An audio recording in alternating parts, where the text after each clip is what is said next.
Each week I get the free game from the Epic Game Store. I have over 400 titles, and until the start of the series, I played less than half. A dozen. I've stopped calling myself a gamer and started calling myself a collector. Now I may never get through my back catalogue, but I can't stop it getting worse. Join me as each week I play through the latest giveaways, and maybe we find some gems along the way. If looks could kill, she'd tear your heart to pieces and eat it. No reason, got venom in her lipstick, sadistic, I'm dead. If looks could kill, I'd be buried like 10 feet. Come get me, I'll dress it for a funeral. As usual, I'm dead. If looks could kill.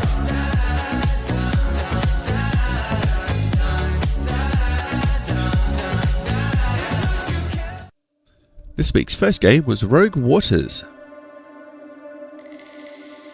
Rogue Waters is a pirate-themed tactical turn-based roguelike. The story follows Captain Blackbone and first mate Cutter, who, after embarking on an adventure to recover the Eye of the Goddess from the Temple of the Goddess, find themselves in a bit of a pickle.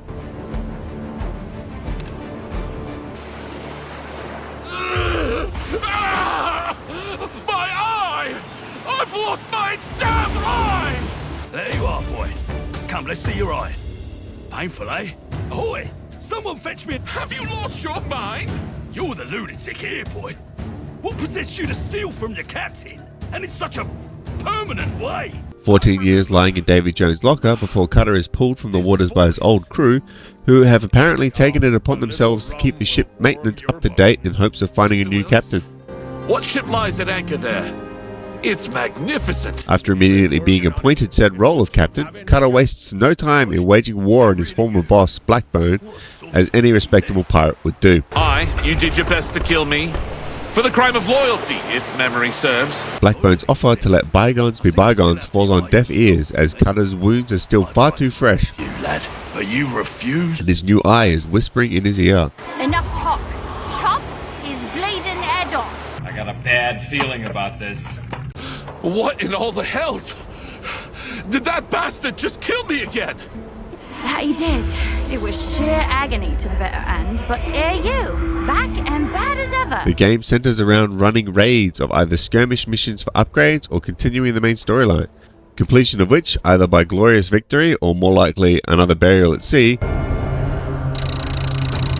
will earn you some experience and spendable currency with which to upgrade your ship, upgrade your crew, purchase new equipment, level up your personal Kraken, or recruit more staff. Leveling up unlocks skill points to be spent on talents. Each character has their own experience levels and their own talents to select from. During skirmishes, you are given several forks in the path with which to map out your high seas adventure. All roads lead to the final encounter, but you are quite restricted to which events are available along the way. These include ship battles, merchant ports to buy cannons, items or modules, scavenging for goods, or exploring magical shrines. Combat is done in two phases. First, the naval ship battle. This is 3 turns of back and forth with cannon fire with which to disable enemy attributes for the second phase of combat. The enemy always selects their targets first, but you will always fire first, allowing you to disable any cannons aimed at high value targets.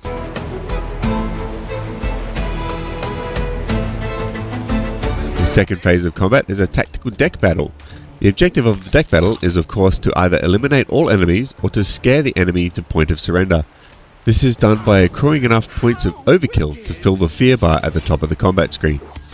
During combat, all allies move and attack first, then all remaining enemies get their chance. I call this a redistribution of assets!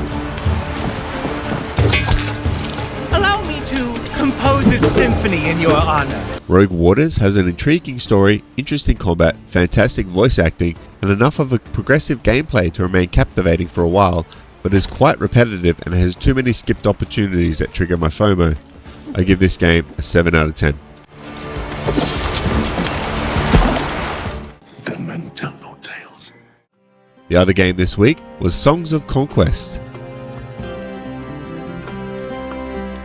Songs of Conquest is a turn-based strategy-adventure hybrid inspired by the classics of the 90s. You start by controlling a wielder known as Cecilia Stoutheart, the Baroness of the Barony of Stoutheart. After investigating some disturbances in Flint Hills, your adventure takes you through the ruins of Hope's Glade and eventually leads to the liberation of Barkspur. For the most part, the gameplay focuses on exploring the map to collect all the usual resources such as gold, stone, wood, silk, ore, and gems, enlist troops such as archers, bards, and infantry, engage in battles for experience,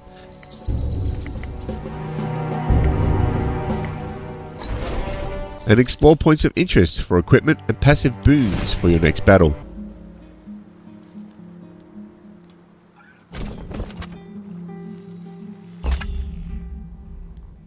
Battles can either be done manually or automatically behind the scene. If you feel the quick combat option was perhaps not as successful as you could have managed, you have the opportunity to redo these manually. I tried this a few times.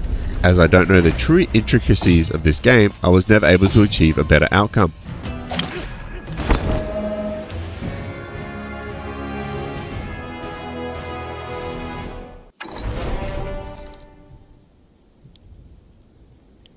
I would have liked the quick combat to have shown me how it arrived at its conclusion to help me understand this portion of the game. Alright then, keep your secrets.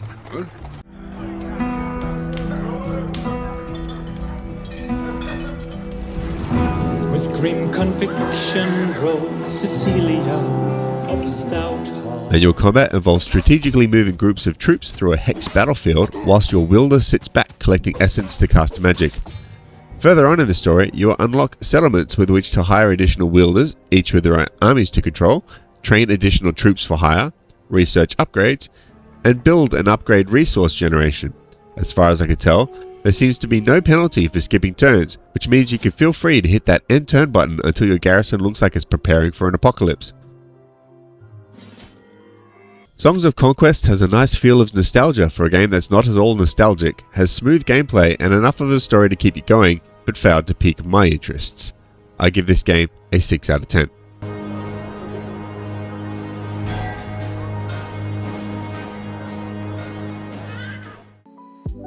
Thanks for watching. This wraps up the Mystery Vault games for this year. I think it's fair to say we're all a little disappointed in the outcome. Be sure to subscribe to be notified about next week's review of the Ouroboros King and Speed Freaks.